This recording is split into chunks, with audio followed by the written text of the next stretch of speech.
একদিন একজন গরিব লোক রাস্তায় 10টি টাকা পেল। সে ভাবতে লাগলো, এই 10 টাকায় কি কেনা যাবে। সারাদিন এই 10টি টাকার চিন্তায় সে সময় নষ্ট করে ফেলল। পরে সেই 10 টাকা ফেলে দিল। সে বলল, হে আল্লাহ, এই 10 টাকার জন্য আমি আজ সকাল থেকে আপনাকে একবারও স্মরণ করিনি। সেই সব লোক আপনাকে কিভাবে স্মরণ করে যাদের লাখ টাকা আছে? আল্লাহ সুদ হারাম করে দিয়েছেন, আমরা ব্যাংক বানিয়েছি। আল্লাহ জীবনকে সীমিত করেছেন, আমরা ঘড়ি বানিয়েছি।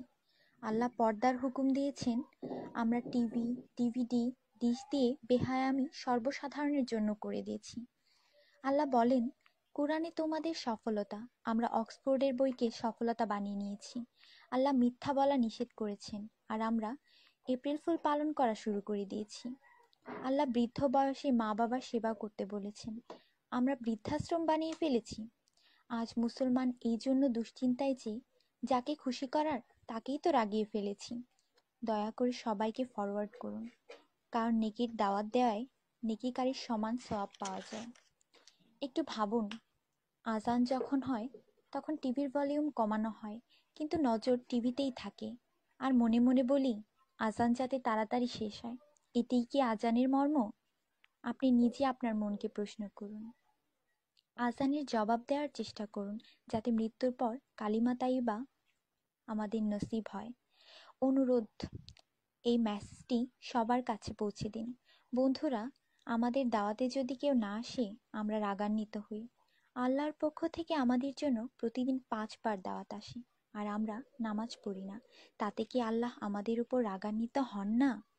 এটি শুধু মেসেজ না, বাস্তবতা। দয়া করে নামাজ আদায় করুন এবং অন্যকেও উৎসাহিত করুন। যিনি এই মেসেজ পড়েন তাদের উপর আল্লাহ আরও রহমত দিন, এবং যিনি এই মেসেজ ফরওয়ার্ড করেন তার ভালো ইচ্ছা আল্লাহ পূরণ করুন এবং হিদায়াত করুন। নামাজের চিন্তা করুন, ব্যালেন্সের না। আজান শুনে উঠুন রিংটোনের মতো। কুরআন মনোযোগ দিয়ে পড়ুন, এসএমএস পড়বার মতো। জীবন সবসময় থাকবে না নেটওয়ার্কের মতো। নামাজ ত্যাগ করা মানে আল্লাহকে রাগান্বিত করা।